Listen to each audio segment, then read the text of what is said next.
ओम शांति।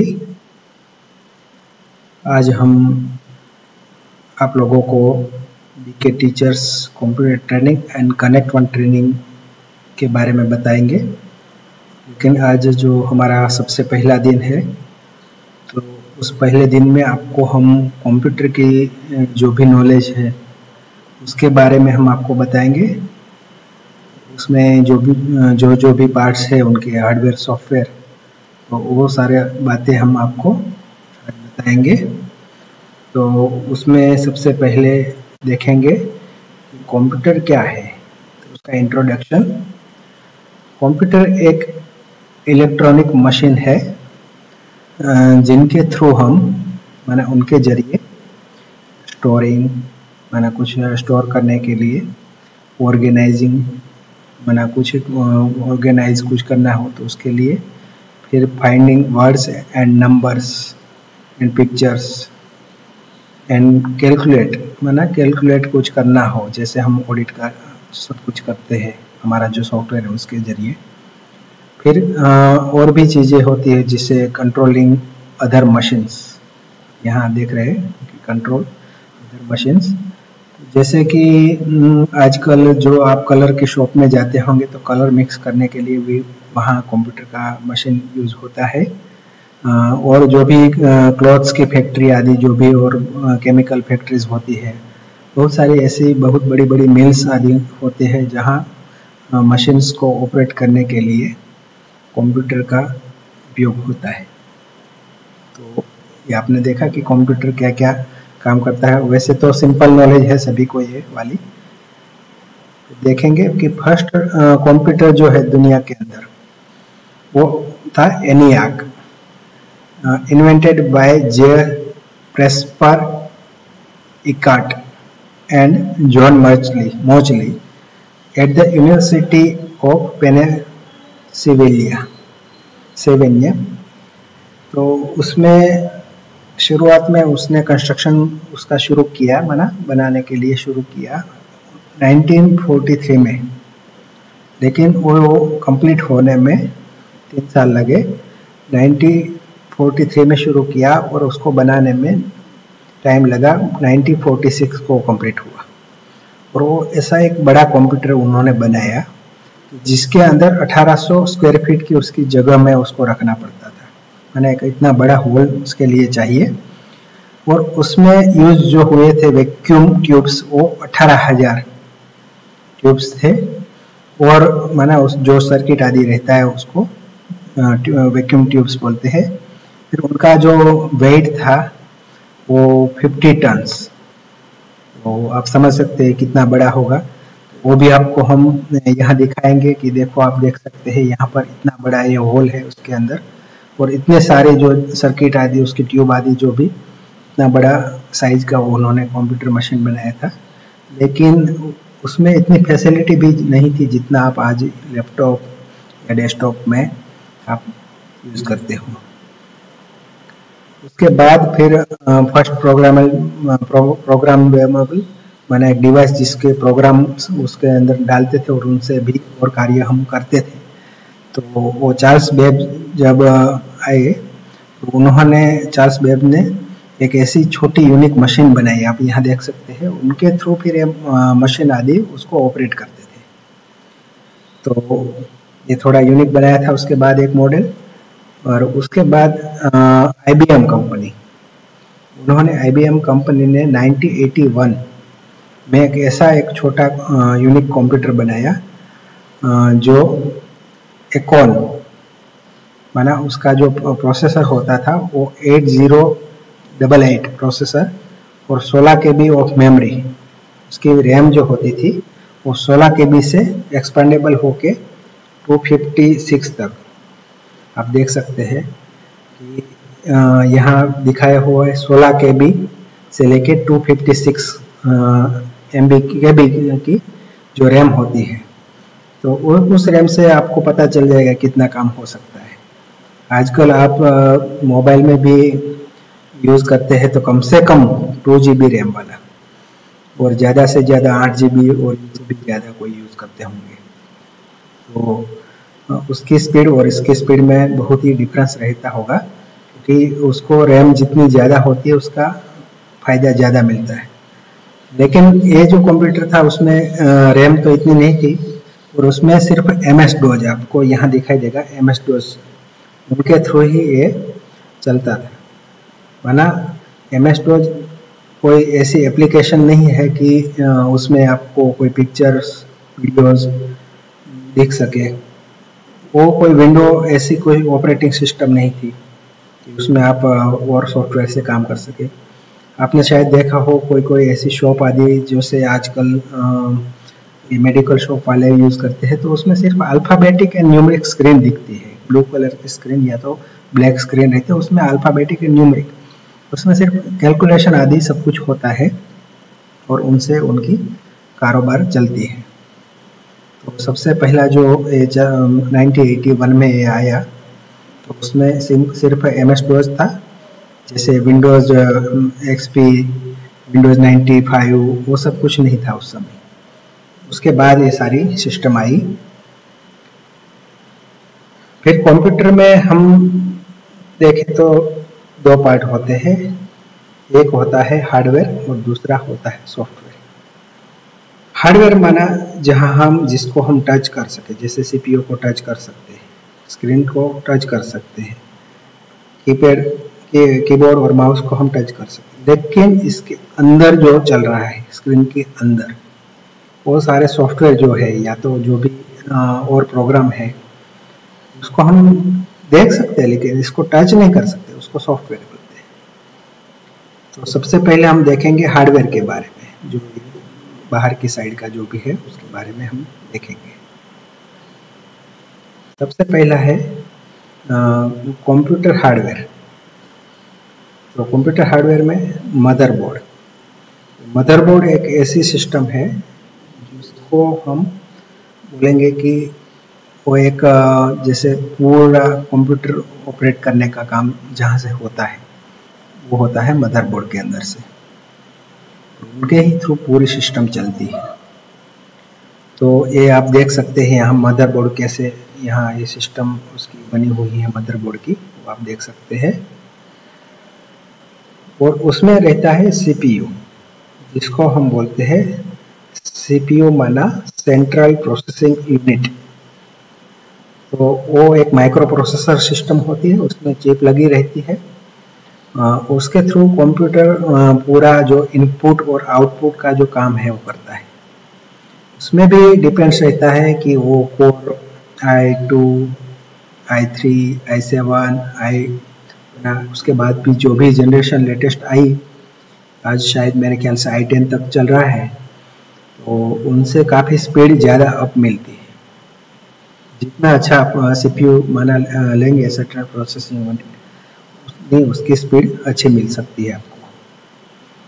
तो उसको कहते हैं हम सेंट्रल प्रोसेसिंग यूनिट। माना वो एक जैसे माइंड है कंप्यूटर का, उसके आधार से पूरा वर्क होता है, उसमें डाटा एंटर होता है, उसका वो आउटपुट, मतलब कंप्यूटर है वो 001 माना 0101 की लैंग्वेज से वो चलता है, उसको उनसे ही वो काम करता है।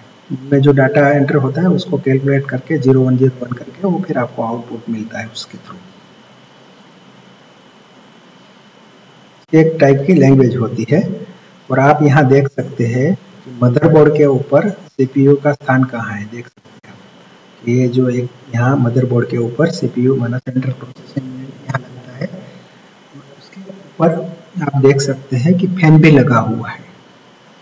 फैन इसलिए लगा रहता है क्योंकि वो हीट ना हो जाए, क्योंकि ये इसमें पावर सप्लाई बहुत सारे लगे हुए हैं और वो हीट होने की भी चांसेस रहती है। तो उसके ऊपर फैन के कारण उसको कूल रखता है और जो प्रोसेस उनकी है इनपुट आउटपुट की, वो सही रीति से चलती रहती है और अच्छे से फास्ट वर्क चलता रहता है। उसके लिए उसको कूल रखने के लिए ऊपर फैन भी लगा रहता है। आप देख सकते हैं कि मदरबोर्ड में उसका स्थान कहाँ पर है। आप यहाँ देख सकते हैं कि मदरबोर्ड में उसका स्थान यहाँ पर है। फिर उसके बाद है RAM, RAM, random access memory. तो RAM जो है उसका काम क्या है? एक ऐसी कंप्यूटिंग डिवाइस है जिसको हम जो ऑपरेटिंग सिस्टम है, एप्लीकेशन प्रोग्राम, जो डाटा ये तो current use kept on there be quickly reached by the device processor. RAM ऐसी एक चीज है कि रैम से ही पूरी सिस्टम चलती है। जैसे जैसे वो सीपीयू है उसी रीति से रैम का भी मेन रोल होता है उसमें, क्योंकि जो टेम्परेरी स्टोरेज होता है, आप कोई भी सॉफ्टवेयर या तो कोई प्रोग्राम रन करते हो तो वो जो रन करने का लोड होता है वो टेम्परेरी रैम के ऊपर जाता है। फिर उसके ऊपर आप जो भी वर्क करेंगे, समझ लीजिए मैं आपको एग्जांपल देता हूँ कि हम फोटोशॉप का काम करते हैं, फोटोशॉप में जो भी डिजाइनिंग आदि करते हैं तो उसका टेम्परेरी लोड जाता है रैम पे। और फिर उसके बाद जो फाइनल जो हम डेटा सेव करते हैं, जैसे हम सेव करते हैं तो फाइनल जो परमानेंट डेटा स्टोर होता है उसको हार्ड ड्राइव में हम स्टोर करते हैं, उसको हार्ड ड्राइव बोलते हैं। तो हार्ड ड्राइव में भी अलग अलग टाइप्स की होती है, वो हम आपको दिखाएंगे। लेकिन रैम का मेन काम है कि वो परमानेंट नहीं लेकिन टेम्परेरी डेटा उसमें स्टोर होता है। और जितनी अच्छी GB की रैम होगी, जितना उनका कैपेसिटी ज़्यादा होगा, उतनी कैपेसिटी से वो प्रॉपर वर्क करता रहेगा रैम से, कोई भी सॉफ्टवेयर हैंग नहीं होगा और फास्ट रीति से काम चलता रहेगा। वो आपके जो सेंटर पे जो भी आपके कारोबार के ऊपर डिपेंड्स रहता है। जैसे छोटे सेंटर है तो उसके लिए तो मैं समझता हूँ तब तक 4 GB रैम वाला वो अगर सिस्टम खरीदते हैं डेस्कटॉप या तो लैपटॉप तो उनका चल जाएगा। और बड़े सेंटर है तो उनके लिए तो अगर उनको ग्राफिक्स डिजाइन, वीडियो एडिटिंग का जो जहाँ कारोबार ज़्यादा रहता है तो उनके लिए 8 GB तक वो लेते हैं तो बेटर है। तो उसके कारण वीडियो एडिटिंग और ग्राफिक्स डिजाइन का भी कारोबार कर सकते हैं। तो ये हो गया रैम। रैम में भी बहुत सारा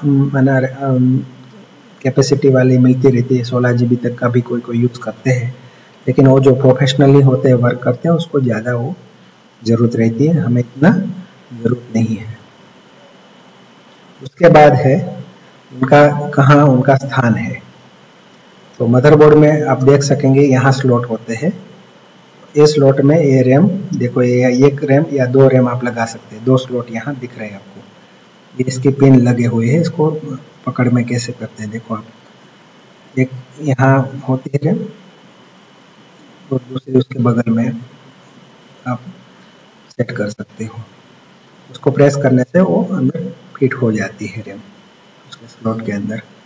एक दूसरी बात हम आपको बताएं कि कोई कोई सिस्टम में कुछ एक समय के बाद वो प्रॉपर शुरू नहीं होती सिस्टम, क्योंकि उसमें क्या होता है कि यहाँ थोड़ी मिट्टी आदि लगने से, या तो और भी बारिश के सीजन में कुछ एटमॉस्फेयर खराब होता है, उस समय भी यहाँ थोड़ा पानी जैसा लग जाता है अगर, तो यहाँ ये थोड़े जो ये आपको दिखता है उसका छोटी छोटी पिन होती है, इनसे डेटा वो रीड करता है और आउटपुट देता है।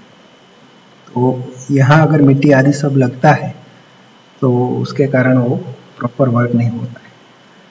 तो अगर आपको उनको निकालना है तो आप निकाल सकते हैं, और उसको निकाल के आप वहाँ इरेजर यहाँ लगाइए, इसके ऊपर इरेजर थोड़ा घिसेंगे तो ये ठीक हो जाएगा। और फिर से आप रैम इसमें स्लॉट में डाल देंगे, ये स्लॉट में, तो फिर से प्रॉपर वर्क करने लगेगा।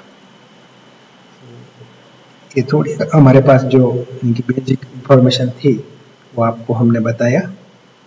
उसके बाद जो है वो SMPS, उसका फुल मीनिंग है स्विच्ड मोड पावर सप्लाई। आप यहाँ देख सकते हैं कि ये SMPS है। SMPS में जो मेन पावर सप्लाई होता है वो यहाँ इनपुट होता है। देखो आप यहाँ ये इसका सॉकेट लगा हुआ है, उसमें मेन पावर सप्लाई ऑन होता है और उससे फिर यहाँ से सारे आउटपुट मिलते हैं अलग अलग। आप यहाँ देख सकते हैं कि ये जो CPU है माना कैबिनेट है, उसका कैबिनेट के अंदर आप देख सकते हैं यहाँ SMPS का स्थान है। इसमें पावर सप्लाई यहाँ से देते हैं और अंदर की ओर मदरबोर्ड में जितना चाहिए, प्रोसेसर को जितना चाहिए, हार्ड ड्राइव को जितना चाहिए, CD ड्राइव को जितना चाहिए, फ्लॉपी ड्राइव को जितना चाहिए, मोडेम हो तो उसको जितना चाहिए, वो सब में उसका प्लग लग जाता है, फिक्स रहता है। एक प्लग दूसरे से मैच नहीं होता है, सभी का अलग अलग सॉकेट होता है और वो उसमें उनको जितनी आवश्यकता है उस आवश्यकता के अनुसार उसको पावर सप्लाई देता रहता है। तो ये हो गया SMPS। तो उसका देखेंगे SMPS का जो है स्थान यहाँ पर है, हमने देख लिया, और यहाँ से इनपुट और यहाँ से आउटपुट। उसके बाद हार्ड ड्राइव, एक होता है सॉलिड हार्ड ड्राइव SSD, माना सॉलिड स्टेट हार्ड ड्राइव। ये हो गया SSD हार्ड ड्राइव। ये हार्ड ड्राइव है, ये बहुत ही अच्छा सिस्टम उसमें रहता है। इसमें मेमोरी कार्ड टाइप सिस्टम बनी रहती है कि जैसे आप मेमोरी कार्ड में डाटा स्टोर करते हैं और मोबाइल आदि में आप यूज़ करते हैं, या तो पेन ड्राइव में डाटा यूज़ करते हैं, उसमें भी पेन ड्राइव में कोई डिस्क आदि नहीं रहती है। लेकिन जो HDD आप यहाँ देख सकते हैं, HDD हार्ड ड्राइव जो है वो यहाँ नीचे अभी आपको दिखाते हैं कि HDD माना एक कॉम्पैक्ट डिस्क होती है और वो कॉम्पैक्ट डिस्क के अनुसार वो डेटा रीड और राइट होता है। तो ये डिस्क घूमती है, आपको ये दिखा दे, यहाँ से डिस्क घूमती रहती है और इसके अंदर एक हेड रहता है, वो हेड रीड करता है और उनसे ही उनका पूरा काम चलता है। लेकिन ये उसमें थोड़ा कभी कभी क्या होता है कि हम लैपटॉप आदि को दूसरे स्थान पे ले जाते हैं, अलग अलग स्थान पे ले जाके हम अपना कारोबार करते हैं, तो उसके कारण इसमें डिस्क के ऊपर स्क्रैचेज लगते हैं। धीरे धीरे स्क्रैचेज लगना शुरू होता है, या तो मिट्टी आदि थोड़ा लगता है, इतना पैक रहता है उसके कारण मिट्टी तो इतना नहीं लगती है उसके ऊपर, लेकिन स्क्रैच जरूर हो जाते हैं धीरे धीरे, क्योंकि वो डिस्क है और थोड़ा लैपटॉप आदि इधर उधर घूमेगा तो उसमें स्क्रैचेज लगेंगे। स्क्रैचेज के कारण उसमें जो स्पीड मिलनी चाहिए लैपटॉप को वो प्रॉपर वैसे नहीं मिलती है और फिर स्लो हो जाती है सिस्टम। तो अगर आप लोगों को खरीदना है तो आप ये SSD वाला सिस्टम यूज़ करो, SSD वाली हार्ड ड्राइव परचेज करो, तो उनसे बेटर थोड़ा आपको वर्क आपका जो है वो फास्ट तरीके से भी हो जाएगा और जल्दी से हार्ड ड्राइव ख़राब भी नहीं होती। HDD वाली जो हार्ड ड्राइव है ये जल्दी से ख़राब होती है और रीड में थोड़ा टाइम लगता है, स्पीड ज़्यादा नहीं मिलती है। उसके बाद हम आगे देखते हैं CD-ROM। CD-ROM है compact disc read only memory, माना अपने सभी ने यूज़ किया ही हुआ है। अभी हम लोग यूज़ नहीं करते हैं, लेकिन हमारे सभी सेंटर्स के अंदर CD प्लेयर और DVD प्लेयर यूज़ करते थे। जैसे कैसेट, पहले कैसेट प्लेयर था, उसके बाद CD DVD आया। तो CD DVD में हम CD player DVD player use करते थे। उसमें क्या करते थे, खास करके हम क्लास में जो भी सॉन्ग बजाने हैं तो उसके थ्रू हम बजाते थे। लेकिन कभी कभी CD में खास करके CD ड्राइव में CD खराब होती थी, स्क्रैच लगते थे, क्योंकि CD को हम बाहर निकालते हैं, रखते हैं अंदर केस में रखते हैं तो थोड़ी घिसती रहती है धीरे धीरे इधर उधर होने से, तो उसके कारण फिर वो प्रॉपर जो रीड करना चाहिए वो नहीं हो पाता था। आपने देखा होगा कि आप सॉन्ग प्ले करते थे, कभी कभी वो सॉन्ग बीच में रुक जाता होगा, फिर चलता है, फिर रुक जाता है, उसी रीति से वर्क करता था। DVD प्लेयर में भी वैसे ही होता था। तो ये CD और DVD माना, ये CD-ROM माना DVD दोनों एक ही बात है, उसको बोलते हैं कॉम्पैक्ट डिस्क। CD में क्या होता था कि वो 700 MB की आती थी और DVD 2 GB तक, तो उसकी कैपेसिटी ज़्यादा बढ़ जाती थी। सॉरी, शायद 4 GB, हाँ, DVD में 4 GB तक डाटा स्टोर होता था और उसकी कैपेसिटी ज़्यादा होती थी। तो DVD में और कोई फ़र्क ज़्यादा नहीं था, सिर्फ स्टोरेज कैपेसिटी का फ़र्क ज़्यादा था। और क्वालिटी वाइज पिक्चर के जो अगर वीडियो हम इसमें यूज़ करते हैं तो वीडियो की क्वालिटी वाइज CD की क्वालिटी इतनी वीडियो में अच्छी नहीं थी, लेकिन DVD की क्वालिटी अच्छी मिलती थी। उसके बाद आगे देखते हैं हम मॉनिटर। तो मॉनिटर भी एक हार्डवेयर है। तो मॉनिटर में अंदर जो दिखता है वो सॉफ्टवेयर, लेकिन बाहर की साइड का जो फेस है वहाँ कहीं पर हम टच करते हैं तो ये जो भी है आउटसाइड उसको हम हार्डवेयर ही बोलेंगे। मॉनिटर एक डिस्प्ले का काम करता है, माना उसमें जो भी हम डाटा इनपुट आउटपुट करते हैं तो ये सारा वहाँ हमको दिखाई पड़ता है। ये मॉनिटर डिस्प्ले का काम करता है। मॉनिटर में भी काफ़ी छोटे बड़ी साइज आती है। जैसे लैपटॉप का मॉनिटर होता है तो 15-16 इंच तक होता है, लेकिन जो डेस्कटॉप वाला जो हम सिस्टम यूज़ करते हैं उसमें मॉनिटर बड़ी साइज का मिलता है, 22 इंच, 24 इंच या तो 27, 32, जितना आप बड़ा लेना चाहिए आपके कारोबार के अनुसार आप ले सकते हैं। उसमें भी कंपनी अच्छी आजकल मिल रही है, तो जो भी अच्छी कंपनी है, डेल है, जो भी है, तो आप वो परचेज कर सकते हैं। कीबोर्ड में आप देख सकते हैं कि कीबोर्ड इस टाइप का होता है, और उसमें भी 2 टाइप्स ऑफ कीबोर्ड होते हैं। खास करके कीबोर्ड एक तो विथ केबल, उसको कोड केबल से कनेक्ट करते हैं, USB में केबल लगता है, या तो वो जो डेस्कटॉप वाली सिस्टम है उसमें उनका स्पेशल कोड लगाने का एक स्लॉट रहता है पीछे की साइड कैबिनेट में, वहाँ लगा के यूज़ करते हैं। और एक होता है वायरलेस, आप यहाँ देख सकते हैं कि वायरलेस कीबोर्ड भी होता है। तो वायरलेस कीबोर्ड से क्या फ़ायदा होता है कि उसमें केबल नहीं तो आप थोड़ा दूर बैठे भी उसमें वर्क कर सकते हैं। उसकी कुछ एक रेंज होती है, उतना तक वो वर्क करता है। और उसमें उसके साथ एक USB डोंगल आता है, वो आपको डोंगल USB में आपका जो पोर्ट है वो पोर्ट में आपको लगाना होता है। और कीबोर्ड के अंदर सेल आते हैं छोटे छोटे, 1 या तो 2 सेल आते हैं, वो डाल के फिर वो शुरू हो जाता है। तो कीबोर्ड में और एक मैं आपको पहले बताऊं कि कीबोर्ड में और एक ही उनसे लेटेस्ट एक आया है, तो वो कीबोर्ड है ब्लूटूथ वाला कीबोर्ड जो है उसमें ये फ़ायदा है कि आप उसको ब्लूटूथ से लैपटॉप के साथ कनेक्ट कर सकते हैं, मोबाइल के साथ भी कनेक्ट कर सकते हैं, टैबलेट के साथ भी कनेक्ट कर सकते हैं। माना जहाँ ब्लूटूथ सिस्टम है जिसमें, उसके साथ आप कनेक्ट कर सकते हैं और टाइप आप उससे कर सकते हैं। तो ये बहुत ही अच्छे एक सिस्टम है कीबोर्ड की ब्लूटूथ वाले में, मल्टीपर्पज़ के लिए यूज़ कर सकते हैं कीबोर्ड। चाहे आप लैपटॉप का यूज़ करना हो तभी भी कर सकते हैं, फिर आपको मोबाइल के साथ उसको कनेक्ट करके भी यूज़ करना हो तो वही कीबोर्ड आपको वहाँ भी यूज़ में आएगा। और टैबलेट है तो टैबलेट में भी आप यूज़ कर सकेंगे, तो वो सबसे बेस्ट है। और उसमें कोई USB डोंगल आदि लगाने की भी ज़रूरत नहीं, वो सीधा डायरेक्ट कनेक्ट हो जाता है, जैसे आप हैंड्स फ्री ब्लूटूथ वाली यूज़ करते हैं उसी रीति से। फिर ये एस्केप की होती है, जो बैक साइड आपको जाना है तो एस्केप लगाना होता है। फिर फंक्शन की होती है यहाँ पर F1, F2, F3 से लेके F12 तक। उसके बगल में एक प्रिंट स्क्रीन है। आपको कोई भी, देखो ये स्क्रीन है, आपको ये स्क्रीन आपको प्रिंट लेनी है तो कंट्रोल प्रेस करके आप यहाँ प्रिंट का बटन दबाएंगे, पूरी स्क्रीन ऐसे ही आपको प्रिंट हो जाएगी, माना वो कॉपी हो जाएगी जैसे।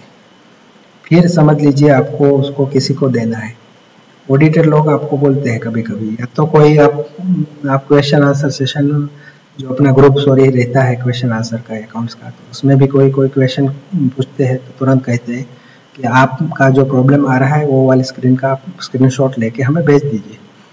तो मेजॉरिटी मैंने देखा हुआ है कि जिनको नॉलेज नहीं है वो क्या करते हैं कि मोबाइल से उनकी स्क्रीन की फ़ोटो निकाल के फिर शेयर करते हैं, लेकिन वो प्रॉपर वे नहीं है, उसमें क्लियरिटी भी नहीं मिलती और पता भी नहीं चलता है कि आपका क्या प्रॉब्लम है।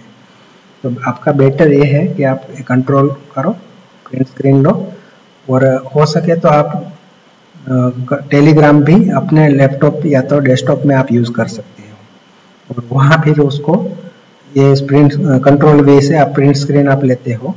फिर जिसको आपको भेजना है तो आप टेलीग्राम में जाइए और टेलीग्राम में उसका ओपन करिए, उनको फिर आप कंट्रोल वी वहाँ जहाँ टाइप करना होता है वहाँ आप कंट्रोल वी लगाएंगे, या तो प्रेस राइट क्लिक से आप पेस्ट कर सकेंगे। मैंने कंट्रोल वी माना शॉर्टकट है पेस्ट का, तो वहाँ तुरंत ये स्क्रीन वहाँ मिल जाएंगी और आप उनको सेट कर सकेंगे। हमने बताया आपको कंट्रोल इसके साथ प्रिंट स्क्रीन कैसे करना है। फिर स्क्रॉल लॉक भी होता है, स्क्रॉल जो होता है वो उसको लॉक कर सकते हैं।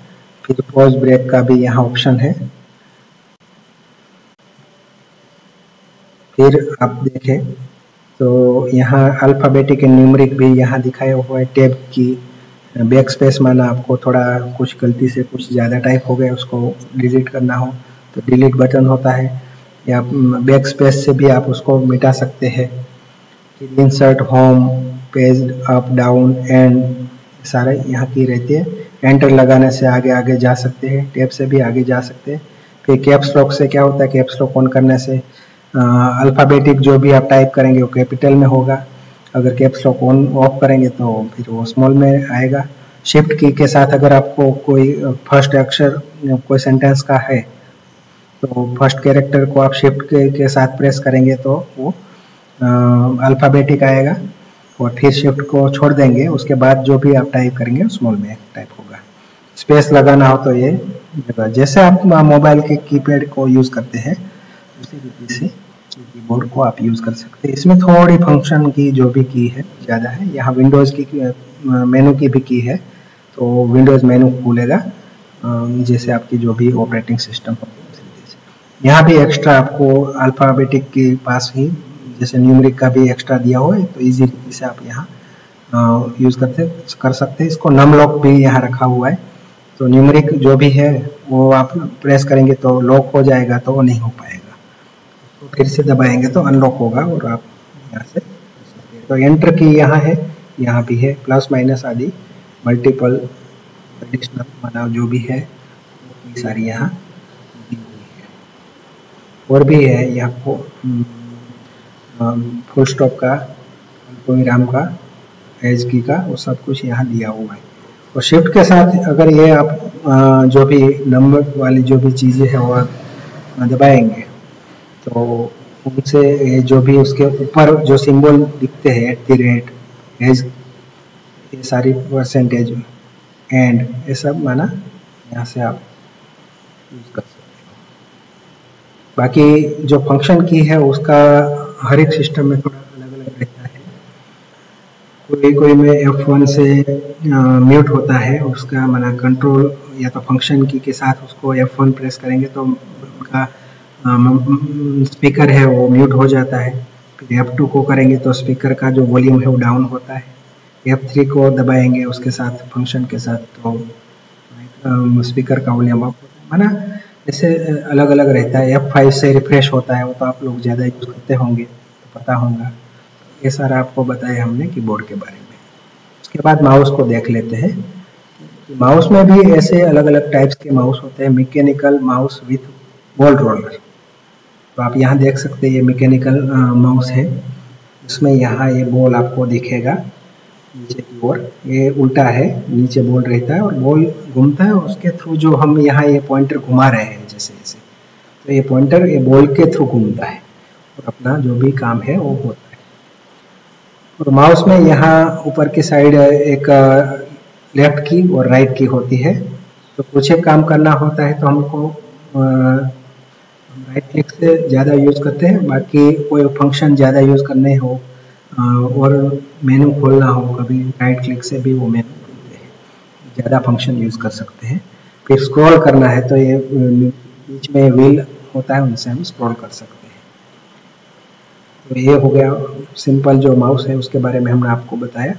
और भी जो उसके बाद में जो आया लेटेस्ट वाला थोड़ा, तो वो ऑप्टिकल माउस विथ कोड, तो यहाँ कोड आपको दिखता है, वो ऑप्टिकल माउस है। उसमें वो जो चलने वाला है वो फोटो सेल लाइट डिटेक्टर उसमें होता है, यहाँ पर उनके थ्रू ये पॉइंटर चलता है। और एक खास होता है लेड लाइट इमिटर, है ना, वो लेड लाइट और फोटो सेल लाइट डिटेक्टर से चलता है और फास्ट रीति से काम करता है।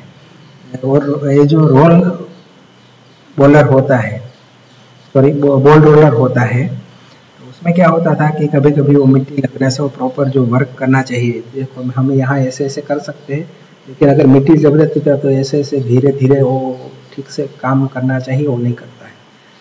तो इसके कारण उसमें वो ज़्यादा समस्याएं आती थी, इसलिए उसको फिर लेटेस्ट टेक्नोलॉजी में चेंज कर दिया कि उसको फोटो सेल लाइट डिटेक्टर के रूप में यहाँ सिस्टम यूज़ की, रेड लाइट इमिटर, ये दोनों सिस्टम से फास्ट रीति से अभी ये माउस चलते हैं और कभी जल्दी से खराब भी नहीं होते हैं, अच्छी रीति से प्रॉपर वे से चलते रहते हैं। जैसे हमने आपको कीबोर्ड के बारे में बताया कि विद कोड और विदाउट कोड माना वायरलेस सिस्टम से भी चलता है, इसमें भी वायरलेस अगर आपको लेना है तो आप ले सकते हैं। इसके अंदर सेल डालना होता है माउस के अंदर, और जैसे हमने आपको बताया कि यूएसबी डोंगल आता है वो लगाना होता है, उसके थ्रू ये कुछ एक रेंज में ये काम कर सकता है, ज़्यादा दूर जाएंगे तो फिर वो काम नहीं करेगा। तो ये हो गया माउस के बारे में। उसके बाद आपको थोड़ा यहाँ दिखावे कि मैकेनिकल माउस में ये बॉल रोलर जो होता है तो ये यहाँ होता है, और उसके थ्रू देखो आप यहाँ ये देख सकते हैं कि ये घूमता है, उसके थ्रू ये घूमता है, और उसके थ्रू हमारा जो ये पॉइंटर अंदर ये घूमता है, इनसाइड की थोड़ी फोटो रखी हुई है। उसके बाद हम देखते हैं यूपीएस, यूनिटरप्टेड पावर सप्लाई, माना यूनिटरप्टेड पावर सप्लाई जिसको बोलते हैं, उसका मतलब है यूपीएस का फुल फॉर्म। तो ये जो पावर सप्लाई का काम करता है यूपीएस, उसमें खास करके जैसे समझ लीजिए आप पावर बैंक यूज़ करते हैं, आपकी बैटरी डाउन हो जाती है मोबाइल की, तो पावर बैंक, तो एक टाइप का ये पावर बैंक ही आप समझ लीजिए इसको। लेकिन ये क्या करता है कि आपकी जो डेस्कटॉप वाली सिस्टम है, अगर आपके पास ये होता है अगर, तो कहीं भी बिजली जाती है जिस समय कहीं पर भी, तो उस समय ये यूपीएस काम करता है, ये कनेक्ट ही रहता है उसके साथ, सिस्टम के साथ। पहले जो पावर सप्लाई होता है यहाँ इसके अंदर जाता है, और इनसे फिर आउटपुट लेके फिर सिस्टम को मिलता है पावर। और अगर बिजली चली जाती है तो इसके अंदर जो बैटरी बैकअप होता है उसके थ्रू ये डीसी पावर को एसी में कन्वर्ट करके सिस्टम को एज इट इज चलाता रहता है बिना बंद रुके। क्योंकि पहले क्या होता है कि अगर हम लाइट नहीं चली जाती है, माना बिजली चली जाती है, तो आपकी सिस्टम है वो बंद हो जाती है और फिर से आपको शुरू करना पड़ता है। समझ लीजिए आपके पास इन्वर्टर है, लेकिन यूपीएस वाला इन्वर्टर नहीं है। तो इन्वर्टर में क्या है होता है कि पावर उसमें भी रहता है, बैटरी तो रहती है, लेकिन जब लाइट चली जाती है तो पहले तो आपकी सिस्टम एक बार तो बंद हो ही जाती है, फिर आपको उसको शुरू करना पड़ता है। तो तब तक आपका जो भी आपका वर्क किया हुआ जो भी है वो सारा सेव नहीं होता है, तो वो फिर चला जाता है और फिर से आपको डबल मेहनत करनी पड़ती है। लेकिन यूपीएस अगर होता है तो वो सिस्टम को एज इट इज चलाता रहता है, और उसकी बैटरी, यूपीएस की बैटरी मैं समझता हूँ तब तक 2 घंटा माना चल जाती है और आपकी सिस्टम को चलाता रहता है।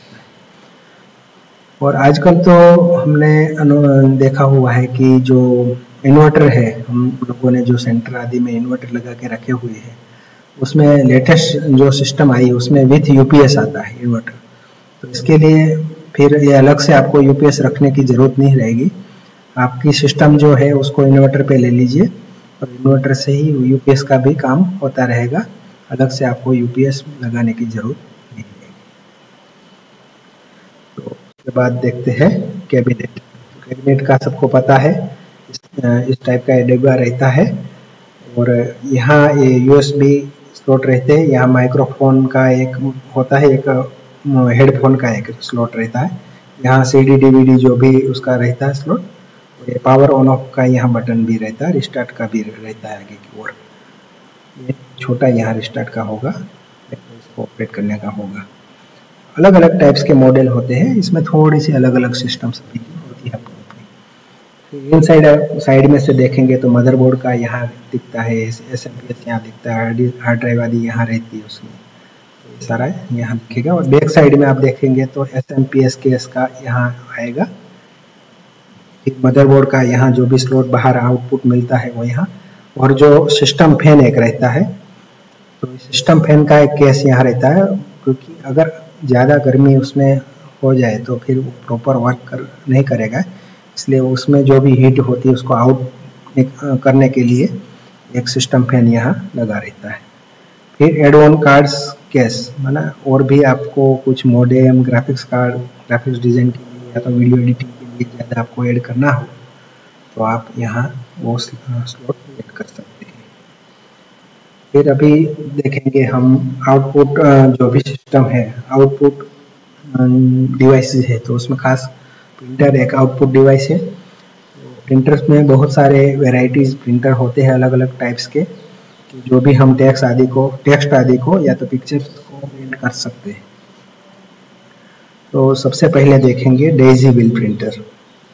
डेजी व्हील प्रिंटर में क्या होता था कि उसमें अलग अलग ये जैसे कीबोर्ड टाइप का ये यहाँ की रहती है। जैसे आप कोई भी की समझ लीजिए आपने आर प्रेस किया तो अंदर यहाँ व्हील, डेजी व्हील माना इसको इसलिए बोलते हैं कि अंदर व्हील रहता है। जैसे आपने आर टाइप किया तो व्हील घूमेगा और आर वहाँ छप जाएगा उसके ऊपर, पेपर के ऊपर। फिर आपने पी प्रेस किया तो पी छप जाएगा। उसी रीति से वो व्हील घूमता रहेगा, जो भी कैरेक्टर आप प्रेस करेंगे वो व्हील का वहाँ कैरेक्टर आ जाएगा, पेपर के ऊपर छप जाएगा। उनके थ्रू ये चलता है तो उसको हम डेजी व्हील प्रिंटर इसलिए उसको कहते हैं। जैसे type writer machine, Daisy wheel, लेकिन आजकल ये कभी यहाँ कहीं पर भी दिखता नहीं है क्योंकि इसका अभी यूज़ नहीं हो रहा है, इतना कम हो गया है। कुछ स्थानों पे ही इसका यूज होता होगा, ज़्यादा यूज नहीं होता। उसमें सिंपल ब्लैक एंड वाइट माना, और ब्लैक एंड वाइट में भी सिर्फ अल्फ़ाबेटिक एंड न्यूमेरिक ही इसमें आप प्रिंट निकाल सकते हैं, ग्राफिक्स आदि का प्रिंट निकाल सकते हैं। फिर उसके बाद है डॉट मैट्रिक्स प्रिंटर। ये अभी आजकल कहीं कहीं पर दिखता है, जैसे रेलवे स्टेशन आदि में कहीं पर मॉल या तो जैसे मेडिकल शॉप होती है वहाँ यूज होता होगा। तो उसमें खास करके इसमें छोटे छोटे पिन्स लगे होते हैं, उसके ऊपर इंक वाली रिबिन रहती है और इंक वाली रिबिन से वो पिन्स के हेड चलते हैं और पेपर के ऊपर छोटे छोटे डॉट्स के रूप में वो प्रिंटिंग करता है, इसलिए उसको बोलते हैं डॉट मैट्रिक्स प्रिंटर। क्योंकि छोटे छोटे बिंदु जो होते हैं उसके ही थ्रू ही उसकी लिखत होती है। और ये सिंपल प्रिंटर है, इसमें कलर नहीं हो सकता है, सिंपल ब्लैक एंड वाइट, और उसमें ग्राफिक्स का भी इसमें कुछ नहीं हो सकेगा। हाँ, सिंपल आपने और आप पेपर रखा है ग्राफिक्स वाला और उसके ऊपर आप उसको प्रिंट कर लेंगे। जैसे आपको यहाँ पेपर दिखता है कि ICICI बैंक का लोगो आदि सब लिखा हुआ है, लेकिन उसमें उन्होंने सॉफ्टवेयर में सेटिंग किया हुआ है कि जहाँ वो टाइप करना चाहे वैसी सेटिंग है, तो ये वहाँ अमाउंट का जो कॉलम होगा वहाँ अमाउंट टाइप हो जाएगा, डेट का कॉलम होगा डेट, सब उसमें सेटिंग रहता है और प्रिंट होते हैं छोटे छोटे डॉट के रूप में। उसके बाद है इंकजेट प्रिंटर। इंकजेट प्रिंटर में एक स्प्रेयर होता है, स्प्रेयर से वो हेड चलता है और उनसे ही पूरी प्रिंटिंग होती है।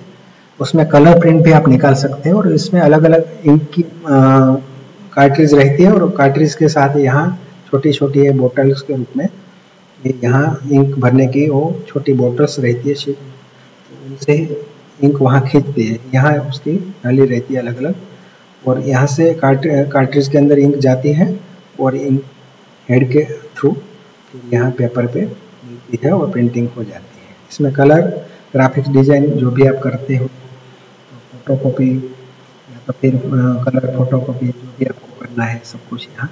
इसमें स्कैनर भी इनबिल्ट आता है, जैसा आप चाहो खरीद सकते हो, लेकिन ये थोड़ा क्वालिटी वाइज तो अच्छा है लेकिन कॉस्टली है।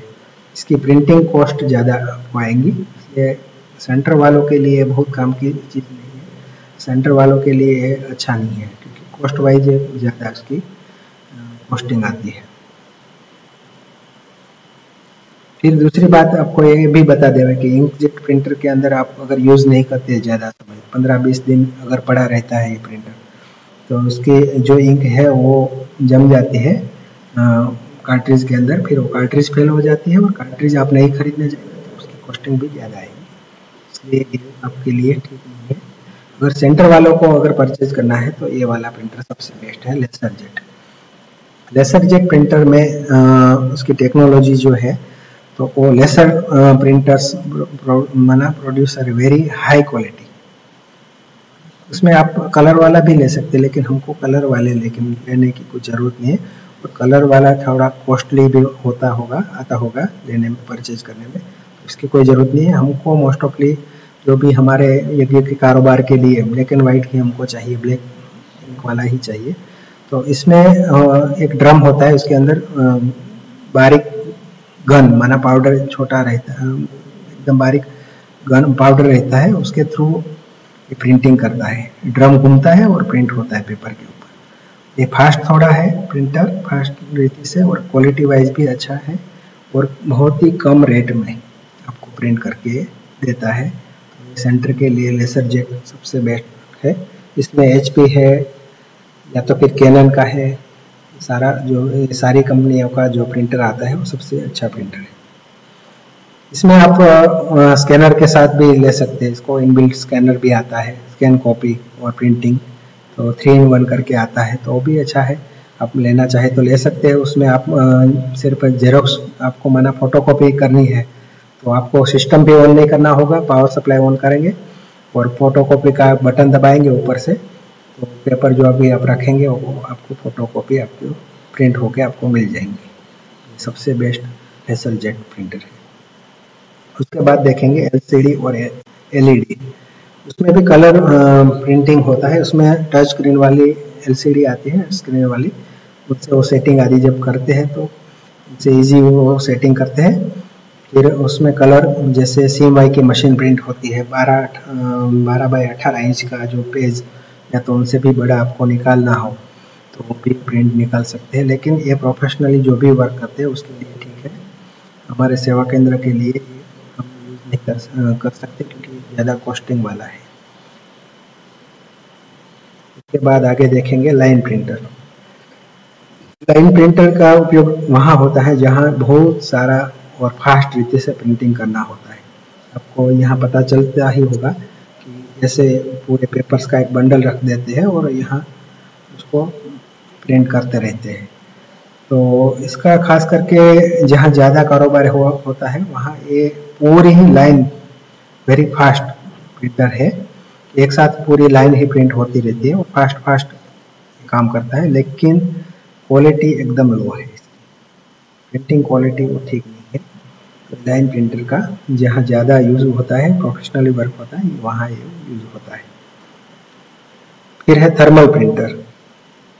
थर्मल प्रिंटर का तो आप सभी को अनुभव ज़्यादा है, क्योंकि ऑडिट के वक्त भी जब ये वाला प्रिंट आप लेके जाते हैं तो तब तक तो इसमें कुछ दिखता नहीं है, क्योंकि 15-20 दिन के बाद ही इसमें जो भी प्रिंट दिखता है वो धीरे धीरे कम दिखने लगता है, जो प्रिंट हुआ है वो।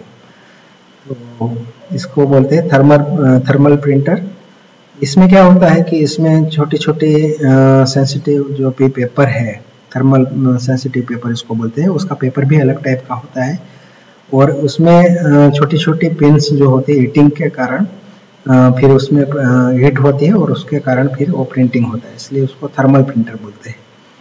लेकिन उसमें इंक आदि कुछ नहीं रहता है, ये सिर्फ हीटिंग के कारण ही प्रिंट होता है, उसका स्पेशल पेपर होता है उसके ऊपर, और इसके कारण थोड़े समय के बाद 15-20 दिन के बाद वो जो भी प्रिंट हुआ है वो क्लियर नहीं दिखता है, फिर या तो बिल्कुल दिखना बंद हो जाता है धीरे धीरे कोई पार्ट्स। तो फिर उसके कारण हम क्या बोलते हैं कि भाई आप उसको फोटो कॉपी करो या तो फिर मोबाइल में एक फ़ोटो निकाल के रखो, तो ये सबसे बेटर वे है, क्योंकि ये थर्मल प्रिंटर का बिल बहुत हमको मिलते हैं अलग अलग स्थान से, जैसे बिल है या तो बैंक से रिसिप्ट उनकी मिलती है, कोई ऑटो सिस्टम जो मशीन होती है या तो ATM मशीन है, उसमें भी ये ज़्यादा थर्मल प्रिंटर का उपयोग होता है। मॉल में जाएंगे तो मॉल में भी थर्मल प्रिंटर का उपयोग होता है। बस के अंदर टिकट निकालते हैं तो बस इसके टिकट में भी ये थर्मल प्रिंटर का उपयोग ज़्यादा होता है। ये हो गया थर्मल प्रिंटर। उसके बाद देखते हैं स्कैनर। स्कैनर को मोस्ट ऑफली सभी ने देखा होगा, और आजकल अलग से कोई स्कैनर लेने की भी ज़रूरत नहीं रहती है, क्योंकि प्रिंटर के साथ मिलता ही है इनबिल्ट। प्रिंटर में 3-in-1 वाला आप लेते हो तो उसमें ही स्कैनर आता है, तो उसमें से स्कैन कॉपी आदि सब करते हैं, तो उसमें से भी आप स्कैन करते हैं। तो इसको स्कैनर को कंप्यूटर के या तो लैपटॉप के साथ हम कनेक्ट कर देंगे, तो उसमें कोई भी आप डॉक्यूमेंट स्कैन करके प्रिंट या तो कहीं भेजना हो तो आप भेज सकते हो। क्वालिटी वाइज अच्छा है, लेकिन आजकल इसका उपयोग इसलिए कम हो गया है क्योंकि क्या होता है, स्कैन हम कैसे करते हैं, पहले कैम स्कैनर से करते थे, अभी क्लियर स्कैनर या तो डॉक्यूमेंट स्कैनर से हम स्कैन करते हैं और हम अपना कारोबार इजी रीति से कर लेते हैं। तो ये हो गई एक इनपुट डिवाइस, क्योंकि इसमें इनपुट हम जो भी हमको करना है, फोटो आदि, कलर फोटो, आपको समझ लीजिए ये हार्ड कॉपी को सॉफ्ट कॉपी में कन्वर्ट कर देता है।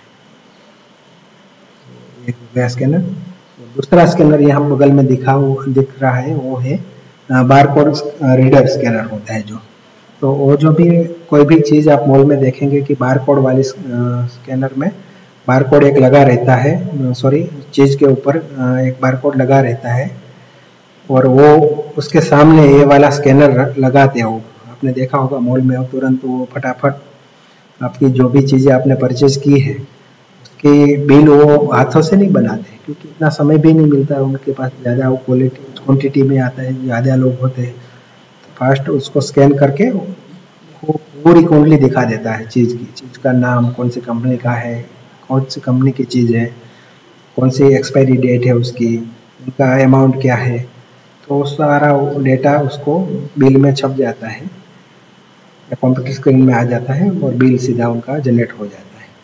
तो ये काम में खास आता है, मॉल आदि में इसका ज़्यादा यूज़ होता है, और भी बहुत सारे स्थान पे यूज़ होता होगा। तो ये हो गया स्कैनर का। उसके बाद थोड़ा जनरल नॉलेज के लिए हम आपको बताए, तो जनरल नॉलेज में अलग अलग पेन ड्राइव आप यूज़ करते होंगे, फिर एक्सटर्नल हार्ड ड्राइव आप देखे होंगे, जो हार्ड डिस्क एक तो अंदर रहती है सिस्टम के अंदर, और दूसरी रहती है एक तो जो भी आप अलग से आपको अगर डेटा स्टोर करना हो, आप समझ लीजिए कि आपको कंप्यूटर में आपकी हार्ड ड्राइव थोड़ी छोटी है ना, उनकी कैपेसिटी कम है, 500 GB की है, तो वो फुल हो जाती, तो उसके बाद आप अलग से हार्ड ड्राइव ले सकते हैं, एक्सटर्नल हार्ड ड्राइव जिसको बोलते हैं। उसमें भी अलग अलग कंपनी की मिलती है, वो आप जो अच्छी लगे वो कंपनी की ले सकते हो। तो उसमें भी 1 TB माना 1000 GB 2000 GB से भी ज़्यादा मिलती है, आपको जितनी ज़्यादा स्टोरेज कैपेसिटी की ज़रूरत है वो उस अनुसार आप ले सकते हो। फिर एक्सटेंशन USB केबल, अगर आपका कोई प्रिंटर आदि कहीं दूर है तो उसको एक्सटेंशन केबल लगाना है, तो ये USB केबल भी ऐसा आता है कि एक्सटेंशन कर देता है, एक साइड स्लॉट वाला आता है, दूसरी साइड वो जो आपका दूसरा केबल लगाना है वो स्लॉट आता है, तो उनसे आपकी लंबाई ज़्यादा हो जाती है केबल की, और थोड़ा दूर होता है प्रिंटर आदि, तो उसको स्कैनर हो, प्रिंटर हो, या तो कोई भी आपको और कोई चीज़ कनेक्ट करनी हो तो आप कर सकते हैं। फिर USB हब, ये USB हब का आपको हम बताए, USB हब में क्या होता है कि जैसे आपको पावर एक्सटेंशन बोर्ड होता है, एक प्लग से आप बहुत सारे प्लग बनाते हैं पावर एक्सटेंशन से, उसी रीति से USB हब में एक USB स्लॉट होता है, तो उसमें से आप लगा के 5-6 या 7-8 अलग अलग टाइप के USB मिलते हैं, जितना आपको जितनी कैपेसिटी वाला आपको ज़रूरत है उस रीति से आप परचेज कर सकते हैं। ये हो गया जनरल नॉलेज के बारे में। फिर अभी थोड़ा आपको बताते हैं सॉफ्टवेयर के बारे में। ये सॉफ्टवेयर में सबसे पहले होता है OS सिस्टम, उसको बोलते हैं ऑपरेटिंग सिस्टम। OS सिस्टम माना ऑपरेटिंग सिस्टम बोलते हैं। ये मेन सॉफ्टवेयर होता है और उनके थ्रू ही और सारे सॉफ्टवेयर चलते हैं। सबसे पहले तो आपको कंप्यूटर में ऑपरेटिंग सिस्टम डालना बहुत ज़रूरी होता है, उसके थ्रू ही आपका और कारोबार चलता है। विदाउट ऑपरेटिंग सिस्टम को हम बोलते हैं डॉस बेस। जैसे आपको बताया पहले ऑपरेटिंग सिस्टम नहीं, डॉस बेस वो चलता था, लेकिन उसमें ग्राफिक्स आदि का, प्रिंटिंग आदि का, ऑडियो वीडियो का वो कुछ उसमें नहीं होता था। Simple alphabetic and numeric works ही होता है, कैलकुलेशन आदि का। फिर उसमें हम देखेंगे कि ऑपरेटिंग सिस्टम है, उसमें मोस्ट ऑफली 3 प्रकार की 3 टाइप्स की होती है, Microsoft Windows, Mac OS X और यूनिक्स। ये खास 3 प्रकार की ऑपरेटिंग सिस्टम होती है, लेकिन उसमें खास करके हम यहाँ इंडिया के अंदर माइक्रोसॉफ्ट विंडोज़ को ज़्यादा यूज़ करते हैं, और उसमें भी अलग अलग टाइप्स के, पहले 95, 98 विंडोज़ आपने कोई किसी किसी में देखा होगा। फिर उसके बाद लेटेस्ट आया थोड़ा थोड़ा समझता हूँ तब तक XP आया, उसके पहले एक भी आया था। उसके बाद फिर विंडोज़ 7, विंडोज़ 8, विंडोज़ 10, तो ये अलग अलग उसके वर्जन जो भी अपडेट होते रहते हैं वो हम यूज़ करते हैं। ये मेन ऑपरेटिंग सिस्टम के बारे में हम आपको बताया। उसके बाद थोड़ा बता देते हैं कि उसके अंदर फिर जो भी आपको ज़रूरी आप सॉफ्टवेयर यूज़ करते हैं, एप्लीकेशन यूज़ करते हैं। तो एक है MS ऑफिस, उसमें MS ऑफिस में वर्ड, एक्सेल, पावर पॉइंट, कोई आपको लेटर टाइप करना है या तो कुछ आपको डाटा, कुछ स्टूडेंट आदि का कुछ रिकॉर्ड बनाना हो, उनका एज कितने क्या है, तो एक्सेल शीट भी होता है। फिर पावर पॉइंट प्रेजेंटेशन आप यहाँ देख ही रहे हैं, आपको हम पावर पॉइंट प्रेजेंटेशन से इसमें बना हुआ है और आपको हम यहाँ दिखा रहे हैं। फिर पेज मेकर है, पेज मेकर में खास करके कोई बुक आदि प्रिंटिंग करानी हो, टाइप करना है, तो पेज मेकर में इजीली आप टाइप करके प्रिंटिंग का कारोबार आपका कर सकते हैं। उसके बाद कोरल ड्रॉ फोटोशॉप, तो ये कोरल ड्रॉ फोटोशॉप खास करके आप यूज़ करेंगे तो उसमें क्या होगा कि जो आपको कार्ड बनाना है, बैनर आदि बनाने हो, बड़े होर्डिंग बनाने हैं, तो उसमें आप डिजाइन करके फिर प्रिंट निकाल सकते हैं। मैंने अपने सेंटर पे प्रिंट नहीं निकाल सकेंगे, लेकिन उसको फिर स्टोर करके वो फाइल बना के कहीं आप दूसरे स्थान पे जहाँ पर प्रोफेशनली वर्क होता है वहाँ से आप प्रिंटिंग करवा सकते हैं। PDF रीडर राइटर की बताने की जरूरत नहीं, वो आप तो PDF आदि सब बनाते ही है, उसको एडिट भी करते हैं, डॉक्यूमेंट स्कैनर आदि में बनाते हैं या तो फिर क्लियर स्कैनर में भी यूज़ करते हैं। ऑडियो प्लेयर, वीडियो प्लेयर का भी ज़्यादा बताने की ज़रूरत नहीं, क्योंकि जैसे मोबाइल में आप लोग ऑडियो वीडियो प्ले करते हैं उसी रीति से लैपटॉप कंप्यूटर में भी उसी रीति से उसके प्लेयर होते हैं। विंडोज़ मीडिया प्लेयर आदि, VLC प्लेयर आदि में आप यूज़ करते होंगे। उसके बाद दिखाते हैं एंटीवायरस। एंटीवायरस में खास करके भाई जी बार बार बताते हैं कि अगर आपके पास लाइसेंस वाला विंडोज़ है सिस्टम, तो उसमें विंडोज़ डिफेंडर करके एक एंटीवायरस का सॉफ्टवेयर उसके इनबिल्ट आता है और अच्छे से वर्क करता है, तो आपको अलग से कोई डालने की ज़रूरत नहीं है। और भी बहुत सारे सॉफ्टवेयर हैं, तो वो सॉफ्टवेयर आपको जिस समय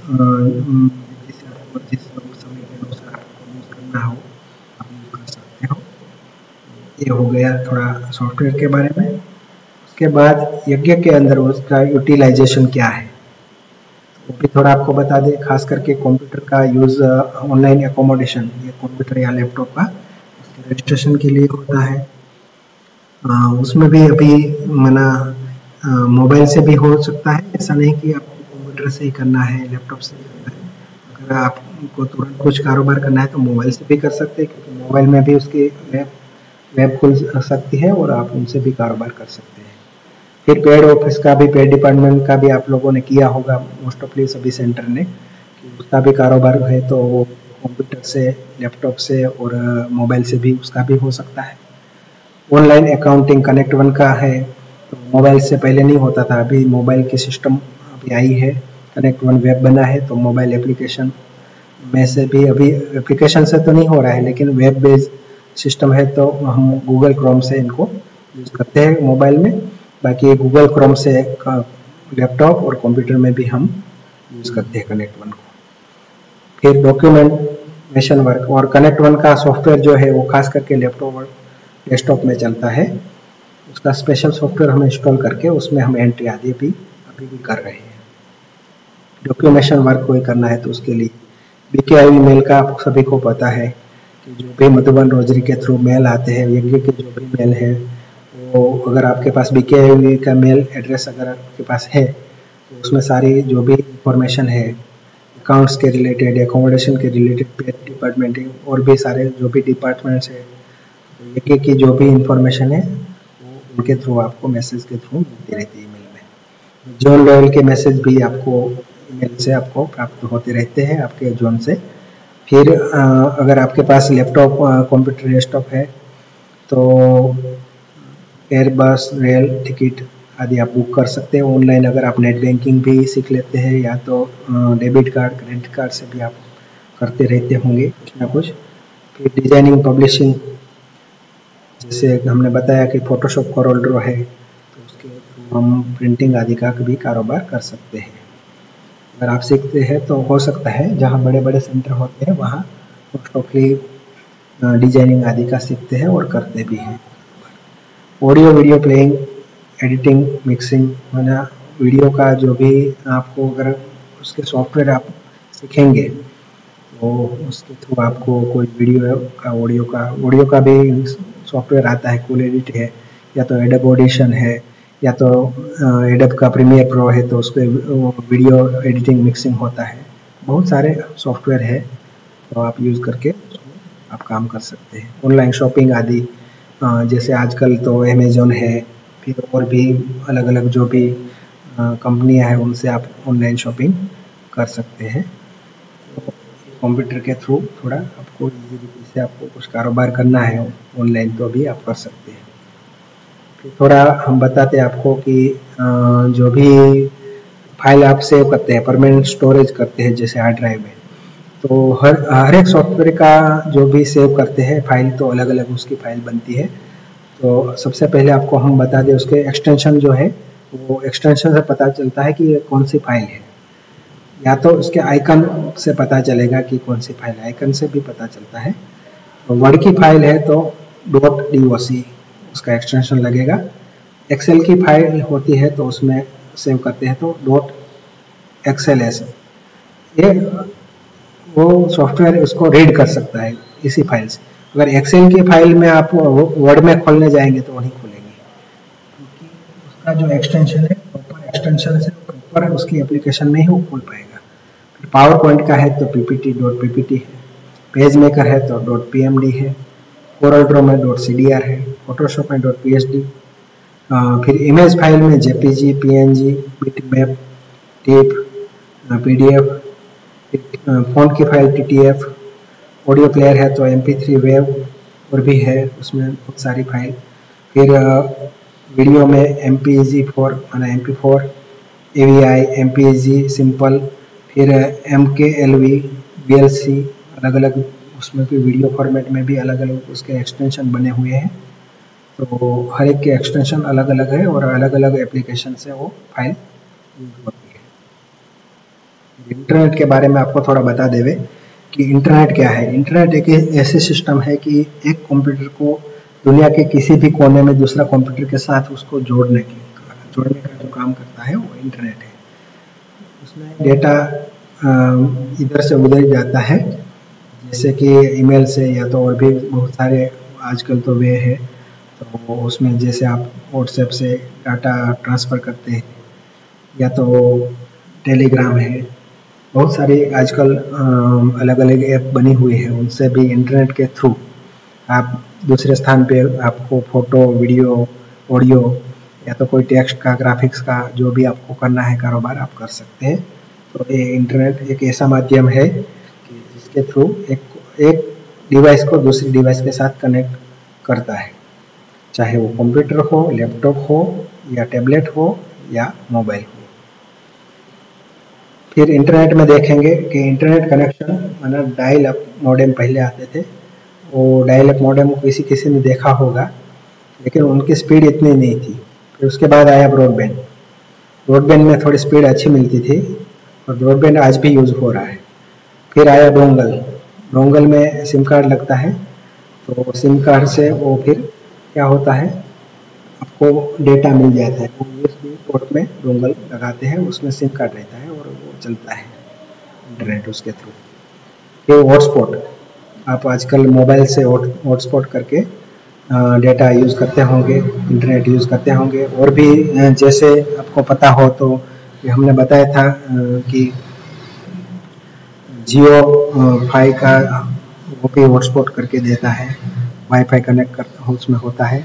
फिर वाईफाई क्या है, तो वाईफाई एक ऐसी सिस्टम है कि उसमें या तो कंप्यूटर या स्मार्टफोन या अदर कोई डिवाइस उसको कनेक्ट करने के लिए internet communication with another wirelessly with in a particular area, माना उसका एक एरिया फिक्स रहता है कि कोई भी एक डिवाइस ऐसी है कि उस डिवाइस को आप जैसे मॉडेम रखा हो तो उसकी कोई रेंज है तो उसके रेंज में ही वो चलेगा, उसकी रेंज के बाहर आप जाएंगे तो इंटरनेट आपका बंद हो जाएगा। तो ये वाईफाई सिस्टम होती है। इंटरनेट ब्राउजिंग, इंटरनेट ब्राउजिंग माना आप जो भी ब्राउज़र यूज़ करते हैं, जैसे ओपेरा है, फिर ये मोजिला फायरफॉक्स है, लेकिन अभी तो हम वो सब नहीं यूज़ करते। खास करके जो सबसे बेस्ट है वो हम कनेक्ट वन के लिए भी यूज़ करते हैं, वो है गूगल क्रोम। तो गूगल का जो क्रोम है वो एक ब्राउजिंग सिस्टम है, और वो ब्राउज़र से फिर हम और भी जैसे वेबसाइट आदि को यूज़ करना हो तो आप कर सकेंगे। उसके बाद देखेंगे BKIOV ईमेल का, लेकिन वो आज नहीं रहेगा, वो हम नेक्स्ट सेशन में उसका इंट्रोडक्शन आदि सब करेंगे BKIOV का। फिर कनेक्ट वन ट्रेनिंग में हम दिखाएंगे आप लोगों को अकाउंटिंग का, इनकम का, एक्सपेंडिचर का, क्योंकि हमारा जो अकाउंट है वो इनकम और एक्सपेंडिचर वाला है। इसमें लॉस और वो कुछ नहीं है ना। जो प्रोफेशनली जो वर्क होता है उस रीति से हमारा वर्क इसमें नहीं होता है, इसलिए हमारा सिर्फ इनकम माना आमदनी जो होती है भंडारी से, चाहे डोनेशन से या रीति से, और फिर हमारा जो भी खर्चा होता है वही हमको दिखाना होता है। फिर आइटम, उसके हेड्स, एसेट्स, प्रॉपर्टी के बारे में, एंट्रीज के बारे में, ये सारा आपको हम सिखाएंगे। ओम शांति, धन्यवाद।